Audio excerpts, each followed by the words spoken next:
7:11.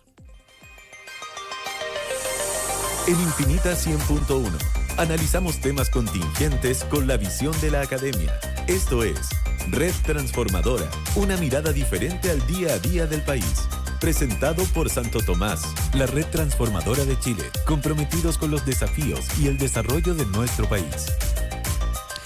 A comienzos de este mes se entregaron los resultados de la prueba CIMSE 2025 para que rindieron, como suele ser todos los años, los estudiantes de cuarto, octavo básico, así como también de segundo medio. El titular que se repitió en varios portales es de estabilización. La estabilización del sistema tras la caída que había registrado los resultados y el aprendizaje de los menores de edad en etapa escolar durante la época de pandemia. De hecho, en el año 2022 se sigue recordando la fuerte caída de los resultados que registró la medición en ese entonces, una recuperación que comenzó a notarse ya en los años siguientes, en 2023 y 2024, y ahora en este 2025 pareciera ser el año de la consolidación de tendencias positivas, eso sí, con varios bemoles. Queremos hablar de todas formas de aquello y el panorama general con Carolina Flores, decana de la Facultad de Educación de la Universidad Santo Tomás. ¿Cómo está, decana? Muy buenas tardes.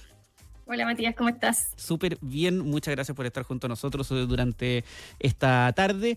Quiero partir preguntándole por los resultados generales. Si uno tuviera que hacer una mirada rápida por encima de los 3 niveles evaluados, ¿qué conclusiones sacaría?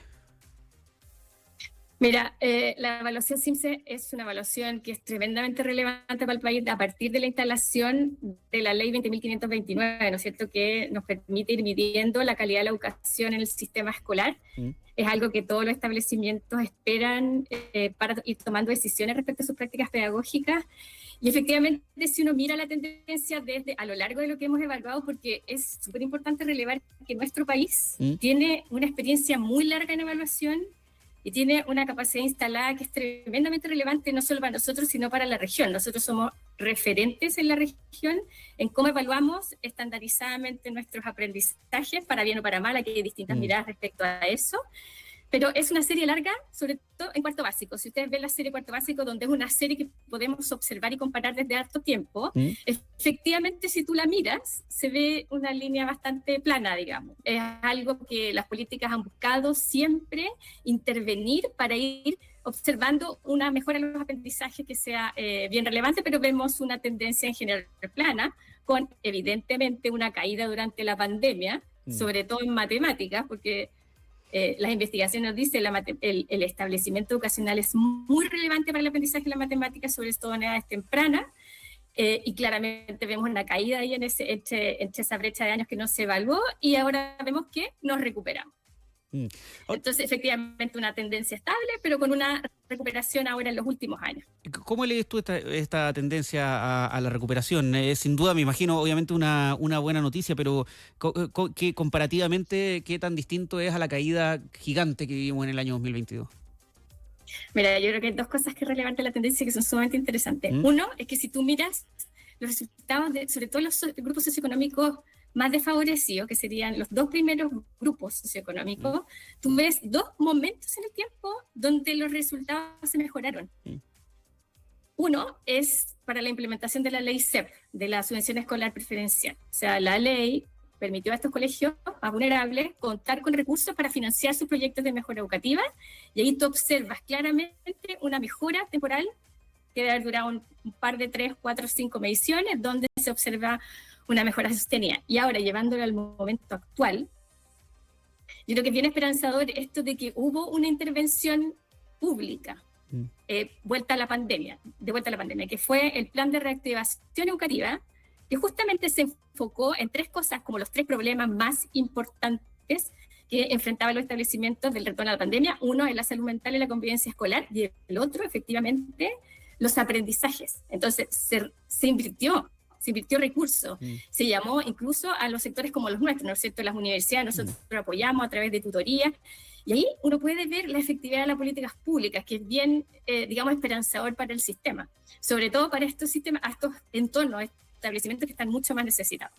O sea, hubo un esfuerzo consciente a través de la política pública y de la inversión, que es un factor súper importante que a veces no se considera, en salir, obviamente, de la situación evidentemente difícil que nos encontrábamos en el año 2022, después de los años en donde se había visto fuertemente afectado nuestro sistema educacional. Efectivamente. Y eso es bien esperanzador, porque si nosotros seguimos por esta senda de ir planeando políticas públicas efectivas y focalizadas, yo creo que podríamos observar mejoras, sobre todo en nuestros grupos socioeconómicos más desaventajados, e ir avanzando en el cierre de brechas, que nosotros observamos, si nosotros comparamos la brecha socioeconómica en aprendizajes ahora, es similar a las que medíamos hace un par de años atrás. Pero efectivamente, si uno la compara con el inicio del siglo, el inicio de la década, es mucho menor. O sea, efectivamente es posible ir cerrando esa brecha, que es una deuda país. Nosotros tenemos una deuda país en la educación pública y en la educación de los sectores más vulnerables. Vamos a ir a las brechas en un ratito más, pero quería primero preguntar, Carolina, por hablamos un poquito de los cuartos básicos, pero ¿qué se arrojó, por ejemplo, los resultados para los octavos y para los segundos medios? En el octavo básico, lamentablemente, no tenemos una serie completa porque no evaluamos hasta post-pandemia, no hemos evaluado sino hasta ahora. Entonces estamos comparando con justo previo a la pandemia y lo que pasó yo creo que es bastante similar. O sea, no tenemos la medición, pero uno podría adivinar que es bastante similar a lo que pasó en cuarto. Si hubiéramos medido en el año 2022, 23, 24, habríamos observado una caída con una recuperación y ahora observamos básicamente una línea como flat, digamos, muy estable. Vamos un poco a hablar sobre las brechas, porque una cosa es la brecha socioeconómica, que, bueno, lamentablemente existe, ¿no? Y no existe solo en el ámbito de la educación, sino que en una serie de ámbitos de la sociedad, pero así como hablando de brechas también que se extienden a otros aspectos. La brecha de género es algo que de todas formas se mencionó harto a propósito de los resultados de esta prueba CIMSE. ¿Por qué se pareciera consolidar una brecha en vez de estar acortándose? Mira, efectivamente esa es una de las malas noticias, es una mala noticia de este resultado y que yo creo que podríamos decir que empezamos a hablar de la brecha de género, siempre hemos hablado de los cursos más grandes, pero los cursos pequeños era algo que teníamos más o menos manejado, yo te diría hasta el 2000, hasta la medición del 2018, no observábamos brecha de género en matemática en cuarto básico. La brecha de género es fuerte en matemáticas, perjudicial para las niñas. No la observábamos hasta el 2018 y ahora observamos una tendencia creciente de brecha de género, y eso es una de las peores noticias, yo creo, de las evaluaciones de los últimos años. Son brechas que se han mantenido e incluso se han incrementado. Y eso nos habla de varias cosas. Pero sobre todo, yo creo que nos habla de dos cosas. Uno, un factor más cultural, donde se replica la creencia de que los niños son mejores para la matemática y las niñas son mejores para otro tipo de habilidades, como las habilidades más de comunicacionales, por ejemplo. Y eso, más allá de la creencia, se replica en prácticas pedagógicas y culturas escolares que van posicionando a las niñas en desventaja respecto a su aprendizaje matemático. Eso por un lado. Y por otro lado, y aquí yo tomo la posta respecto de la formación docente. Como nosotros, los formadores de docentes, vamos formando a docentes que sean sensibles y que se den cuenta cuando están implementando prácticas discriminatorias, por decirlo así. Por ejemplo, una profesora de matemáticas o un profesor de matemáticas que siempre da la palabra al niño y no da la palabra a las niñas, por ejemplo. Y esas son prácticas que se repiten y se observan.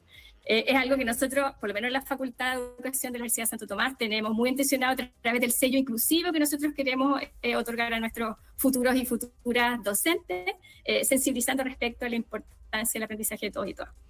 Qué complicado pensar que, a pesar de la conciencia que existe, o por lo menos nos gustaría pensar que hay conciencia de que la brecha de género es evidentemente un problema que hay que solucionar, que con todos los avances de los últimos años eso no se modifique. Hay un tema, tú dices cultural, hay un tema de formación. ¿No era un tema también evidentemente de falta de políticas públicas en esa dirección? ¿O hay políticas públicas que sencillamente no están calando, no están funcionando, cumpliendo su objetivo por alguna razón? Mira, yo creo que hay bastante sensibilidad en el sistema y en el medio respecto a la necesidad de abordar la brecha de género y en el sistema. Pero efectivamente yo creo que no se ha intencionado tanto como otros temas, por ejemplo, la asistencia escolar, que es algo que sí se intencionó durante los últimos, de las últimas épocas. Entonces, efectivamente, yo creo que podemos profundizar y trabajar más en términos de políticas pública. Nosotros, por ejemplo, la formación docente y el desempeño docente se evalúa con estándares. ¿Ya? Entonces tenemos estándares de formación docente y estándares de la profesión docente, a la cual los profesores son formados y también son evaluados. Estos estándares son recientes y estos estándares incorporan siempre la mirada de género. ¿Ya? Entonces yo creo que esto también hay que ir monitoreando el sistema, cómo se va comportando respecto a las prácticas pedagógicas y cómo los docentes van entrando al aula siendo formados y evaluados de manera diferente, con estándares que intencionan la inclusión de género. Qué importante, pero al mismo tiempo habla sobre lo mucho que queda por hacer. Carolina, te quiero devolver un paso atrás a las declaraciones que incluso hizo la Agencia Nacional de Educación una vez que se entregaron los resultados, en donde evidentemente la Agencia de Calidad de la Educación, cuando entregaron los resultados, coincidieron en evidentemente los diagnósticos que fueron recogidos por buena parte de la prensa, pero incluso el secretario ejecutivo de la agencia realizó advertencias en específico sobre matemática. Aseguró que matemática acá tenemos un desafío importante que abordar a nivel nacional. ¿Nos cuesta más la matemática acá en Chile? Porque a veces da la impresión que sí, ¿no? Así como que en general como que uno que es un país que es como medio temeroso al concepto de matemática. ¿Nos está costando más abordar esa asignatura en específico? No, fíjate, mira, yo creo que igual la prueba CIMSE es una prueba bien poderosa, pero que nos mide a nosotros en nuestro contexto, con nuestro currículo. ¿Ya? Eso es súper importante tomar en cuenta. Hay otras evaluaciones que nos ayudan a compararnos con otros países, por ejemplo, ¿ya? Y que miden otras cosas que se alejan un poco más de la cobertura curricular, que va dependiendo de las decisiones del currículo que tomamos nosotros como país, ¿ya? Y que mide más habilidades matemáticas. Por ejemplo, la prueba PISA. La prueba PISA, que está en el contexto de la OCDE, mide habilidades en matemáticas en estudiantes de 15 años. La prueba ERCE también, que la mide en el contexto regional, por ejemplo, de los países latinoamericanos, que la lleva a cabo la UNESCO, también mide matemática en estudiantes de 15 años y también estudiantes más pequeños. Y si nosotros nos comparamos, sobre todo en la prueba ERCE, nosotros tenemos una gran ventaja en la región. O sea, el país presenta ventaja en la región respecto a otros países. Claro, si uno se compara con países de la OCDE, no es tan así, pero sí uno puede decir que no es que estemos tan mal en tema de formación de matemática. Lo que sí yo diría, el desafío que nosotros tenemos es atraer talentos para la formación docente en el área de la matemática.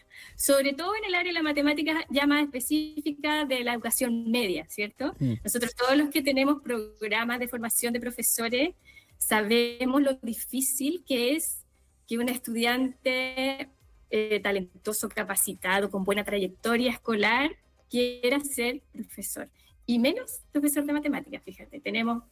O sea, los que tienen programa de matemática aquí saben, cuesta mucho atraer y tener un programa robusto con hartos estudiantes. Así que yo creo que el desafío país, primero, es relevar la docencia y la profesión docente como una profesión tremendamente valiosa, que es capaz de transformar las vidas no solo de los estudiantes a los que uno les va a enseñar, sino que de todas las generaciones que vienen después. O sea, una carrera tremendamente poderosa.